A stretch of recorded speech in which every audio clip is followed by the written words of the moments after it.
It took me 8 years to learn this, but the difference between a $300 edit and a $3,000 edit has nothing to do with skill. After going from barely able to pay rent to having 5 clients pay me 5 figures, I realized that most struggling editors are already good enough to 10x their rates, but are making a hidden mistake that repels expensive clients. So, in this video, I'm going to expose what keeps editors trapped by putting a $300 edit and a $3,000 edit head to head. And by the end of it, you'll know the exact secrets to become a 5-figure editor overnight. If you're thinking it's about speed, software, or sexy effects, you're about to be shocked. Meet Alex. Alex was given $300 and this file. That's it. Full creative control. Let's see what most editors would actually do. The average man gets over 100 dopamine hits a day. But Holy. if you ask me, those are rookie numbers. A lot of editors add a bunch of captions to the edit to hide that they're not that good at editing. They try to add as much stimuli as possible, hoping that it will distract the viewer from the other problems in the edit. That's not how it works. The editor stuck at $300 thinks the gap to $3,000 is massive. It's not. The only difference you really need to make is intentionality. A confident editor uses captions on purpose to emphasize certain moments or add clarity when needed. They don't rely on them to save the edit or keep viewers hooked. So I decided I am deleting all dopamine from my life for the next 7 days. What the? Wait a second. We zoom into the microscopic layers of his skin cells. Like, why? I don't know why these still exist in this day and age. If your content is good, people will subscribe. Now I just feel like a number. I feel like you just see me as this little data point that you have to hit and then you'll feel happy and successful. And I'm just a little data point. I don't feel like a person. The sound effect gets cut off at the end. Reverb it out so it feels like a natural transition. That's the thing. A lot of editors tend to see things in a linear scale and they start to cut a little corners. They think, oh, nobody will notice that. I just need to make something pretty good. $3,000 editors hyper focus on the simple things, the things that don't matter, but they do, because they realize that if I can get one little win right here, and I can get another one over here, and I can get one here, and I can get one here, eventually we've stacked up 1,000 wins just because I spent an extra 30 seconds on something. What you're seeing here is the result of a few very specific decisions most editors never think about. I put those decisions into a short breakdown called the 12 Viral Editing Secrets. It walks through real edits I've done and explains the small psychological cues you can apply immediately to your next cut to make people rewatch, comment, and share. Over 4,000 editors are already using it to attract better clients and charge more. It's free. The link's in the description. Digital detox. No social media, no texting, no crypto, no TV or streaming. The NBA playoffs literally just started, but Too bad. okay. Substance cleanse. No caffeine, no nicotine. The music there is fairly decent. And a lot of times in editing, you want to make something that's kind of mundane feel like more than it actually is. So the music is doing that. It makes this scene of her simply reading off of a whiteboard feel more tense and more entertaining. I like that part. What I don't like is that you could manipulate certain instruments in the stems. You could add things in, take them away at precise moments so that I feel a greater emotion from this scene. What in the font mismatch? This font is bubbly with an outline. This font has a shadow. And this font is literally Minecraft font, which is fine, but pick one or two at the most and let them complement each other. Does that feel expensive to you? That is the motto you should live by. When it feels expensive, you will be paid more.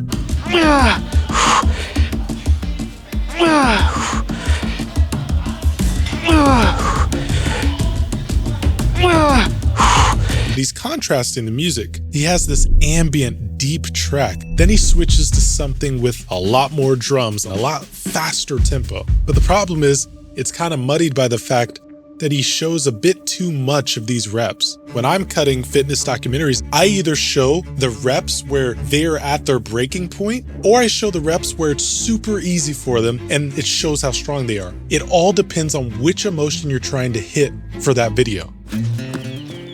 Oh yeah. With such a busy, hectic life, owning a brand, working all the time. You've got this emotional guitar music going on.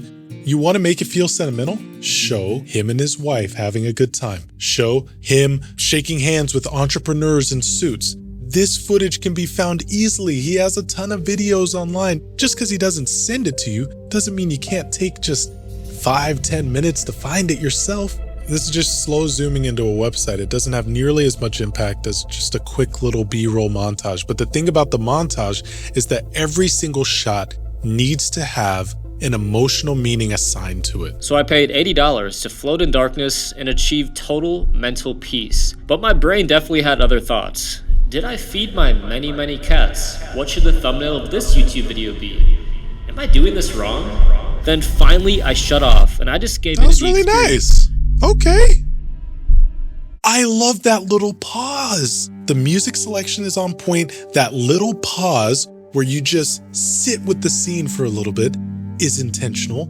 It feels so good to watch. This is why I don't feel bad at all for laughing at this edit, because he's doing really good work on a lot of these scenes. So at this point, you kind of deserve it. You know how to make a killer cinematic scene. You're just choosing not to. This feels like assembly line content. You're going for volume. I need to get the most amount of clients possible. I'm going to send the most amount of edits per month so I can make the most amount of money per month. No. Your goal should be the least amount of clients possible, paying you the most amount of money possible. In 2025, you'll have almost 1 million subscribers. You'll be a millionaire. You'll have one of the fastest growing supplement and fitness companies in the United States. I understand that he's talking about all these numbers, so you think, okay, well, let me show proof of his numbers. No.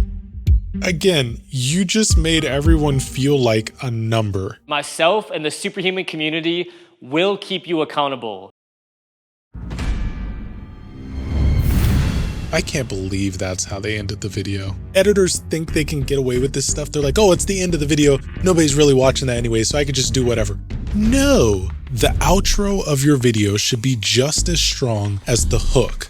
All right, that $300 edit was something else, but now it's time for the $3,000 edit. This is what clients are actually paying for. View count isn't the scoreboard here. This version is designed to build trust, strengthen the brand, and attract real supplement buyers. No sugar, no processed food, no artificial sweeteners.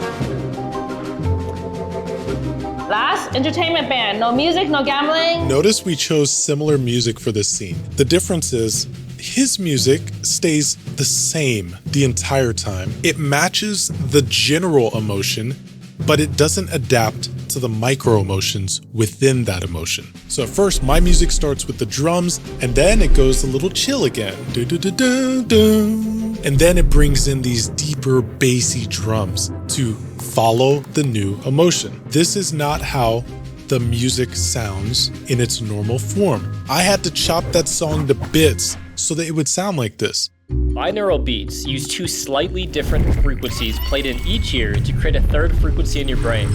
I always say that everything should be intentional. I literally added that just to flex. It's my first edit. I want to show the client that I can do some cool stuff, but at the same time, it's still actually tied back to emotional impact. He's talking about brain waves. He's talking about sound waves. I'm showing that. So it's not just flexing for the sake of something being pretty. It's a visual demonstration that ties into the story.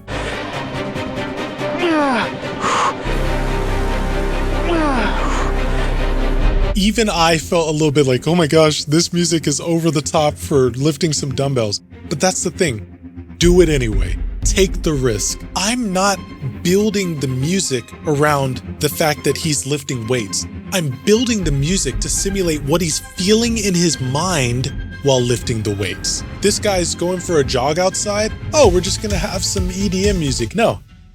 Why is he running? He's running because he wants to improve. He's running because he wants to get stronger and faster. He wants to be a better human. He wants to be a better man. What music does it take to perfectly encapsulate all those emotions? Once you figure out the answer to that question, you found your music. I thought I was gonna get stuck at 7, somehow find my way to 9, so that is a day 1 win. When his head hits the cushion, it cues in the next track. It's not timed to just the start of the scene. We're triggering it with his bodily movements. Again, it's simple, stacked decisions. How do we make the visuals feel like they truly exist in his world? When his hands drop down, they physically are pulling the graphic down. This is where a lot of editors get it wrong. Creators aren't sitting there impressed. They're noticing whether the video feels comfortable to watch or exhausting. I actually had a student who was struggling with that. He was already putting in the hours, but he kept hitting the same wall.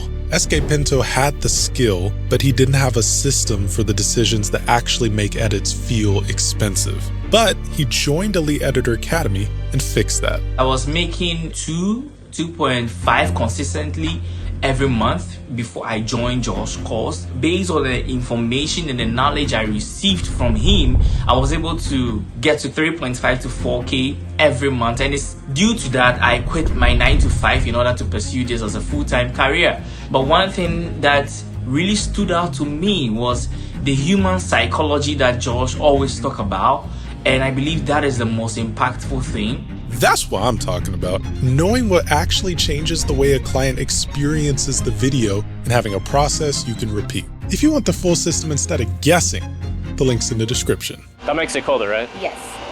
So with the fans on, like... Okay, I forgot how sexy this graphic looks. His was really good though. The problem is, you see the coldness, you don't really feel it. In the $3,000 edit, you feel it. Ooh, the font is more hyper realistic. It's got literal icicles hanging off of it. Then there's a smoke effect and it's going behind him. So I had to chop out his entire body to put the smoke behind him. I didn't want it to cover him because that's easy. That doesn't take time. You want to show that this edit took time. I darkened the wall behind him because if I didn't darken the wall, then it wouldn't look all doomy and gloomy. That was for the emotional impact. Then I motion tracked it to the wall so it feels like it exists in his world. It just feels so cold. And the sound, it's freezing. You can feel it.